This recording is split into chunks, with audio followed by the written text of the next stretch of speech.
Good morning mga kananay, mga guys, mga idol.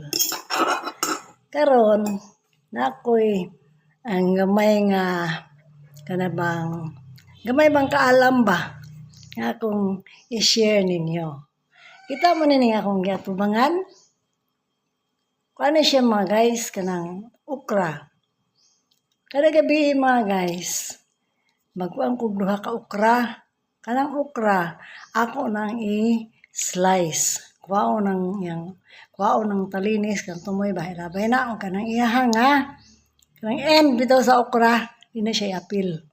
Ang kuano na niya kana ra iyahang kana bang lawas para ba ni ba kani. Laut kay siya guys no. Abin nyo guys, daghan kayo benepisyo ang okra. Kanang kung naa kay acid reflux. Ako yun yung na-observan sa akong kagalingon na may acid reflux. Kini siya, overnight ni siya o kanaang ibutang ba sa ref, kung di man gani, tabunan ni mo, ibutang ni sa itong lagisa. Sabay niya, pagkabuntag, bangon na to, imno na to ni mga idol. Kung kayo ni siya kanabang, kung natin mga ulcers, tambal po ni siya. Niya, kanang dahil katog pagkagabi bisan pagdugay ka, nagpuyat ka kanaang kuhan sa Facebook no, reels, sana. Minom ka lang niya ni sa kabaso, ngayon ni ba?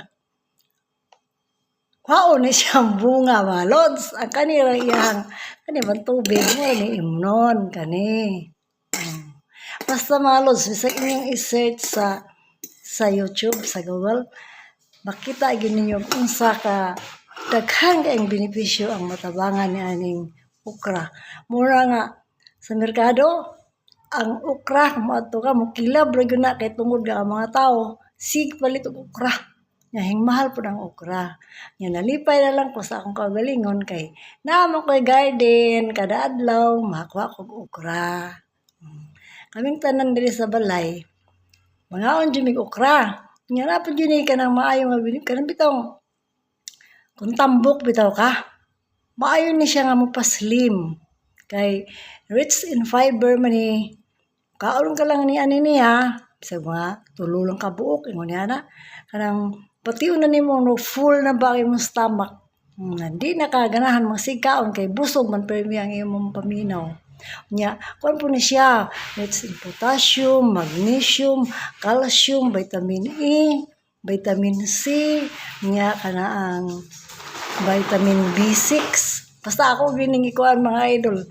Dugay na ako nag-inom ni ani mga kuan na siguro mga duhaon pa ka semana o dugay na mga lodsoy. Nya ako mang nakuan ba nga maayo siya, maayo jud siya.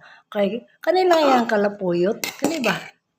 Kaniyang slimy bitaw, kani. Mao ni siya kanang motambal sa atong tiyan kung hapdos. Tambal jud ang okra mga lods. Suway ninyo. Okay na kada gabi abisag hapon pa. Mag-slice ka, duha lang ka okra. Nya slice nimo. Nya tapos overnight nimo sa imong ref kundi gani diha sa itong mga lamisa ba tabunan lang. Pagkabuntag inibangon nimo imnon. Muna mga lods, muna akong gamay nga tips niya. Labaw ba yun sa tanan, labaw sa tanan, kanang bitaw mga diabetic. Nindot kay nimo ni imnon sa mga diabetic. Kaya masilingan diri ay nga diabetic. Naundang na siya inom sa kanang mga maintenance ba. Kay pag sige niya inom aning okra, kana abang normal man ang iya nga sugar level. Dahil kay na siya. Basta maayo jud ang okra mga idol. Nalipay jud mo daghang kong tanom nga okra. Wala akong i-share nining sayo sa kapuntagon. Kumusta na inyong tanan mga kananay? Love you all. God bless na tong tanan.